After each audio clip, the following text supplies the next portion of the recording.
Nous sommes tous pécheurs. Lisons un passage qui se trouve dans l'épître de Paul aux Romains, au chapitre 3, à partir du verset 9 jusqu'au verset 12. Car nous avons déjà prouvé que tous, juifs et grecs, sont tous sous l'empire du péché. Selon qu'il est écrit, il n'y a point de juste, pas même un seul, nul n'est intelligent, nul ne cherche Dieu, tous sont égarés, tous sont pervertis, il n'en est aucun qui fasse le bien, pas même un seul. Amen. Ce mal mortel dont souffre l'homme s'appelle le péché. Et le péché est bien plus terrible que le pire des virus, car chaque être humain porte ce mal en lui dès sa naissance. L'homme naît pécheur, c'est sa nature. Tous les hommes vivent sous l'empire du péché. Malheureusement, l'homme n'a pas toujours vécu sous cet empire, car à l'origine, Dieu n'a pas créé un homme pécheur, il a créé un homme à son image, un homme saint. De même, Dieu n'a pas créé le diable, mais un chérubin, un ange aux ailes déployées qui marchait au milieu des pierres étincelantes.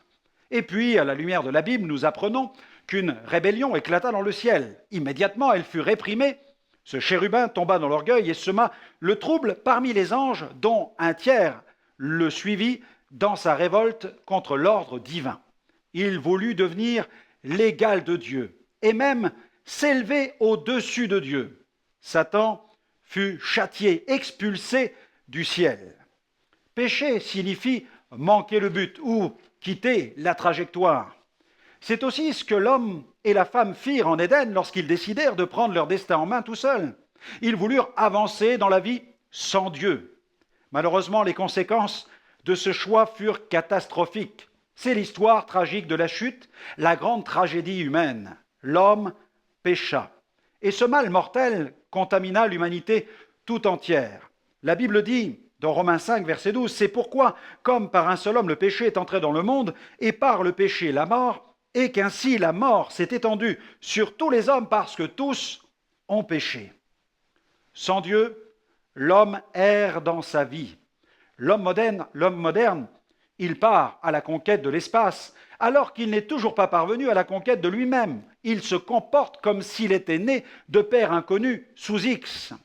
Dans le désert, les enfants d'Israël se révoltèrent contre Dieu et contre son serviteur, Moïse. Dans Nombre chapitre 21, versets 4 à 6, il est écrit « Ils partirent de la montagne de Hor par le chemin de la mer des Joncs pour contourner le pays d'Édom. Le peuple s'impatienta en route par là contre Dieu et contre Moïse. Pourquoi nous avez-vous fait monter hors d'Égypte pour que nous mourions dans le désert?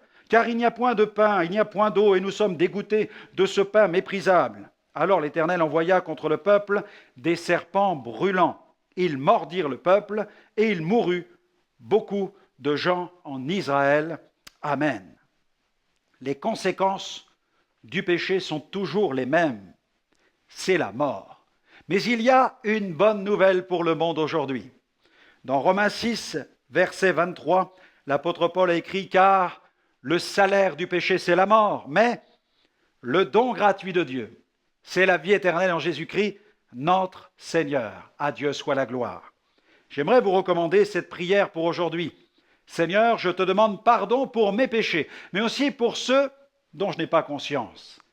Révèle-moi, Seigneur, ce qui me sépare de toi, afin que dans ta grâce, je puisse être reçu devant toi. Amen.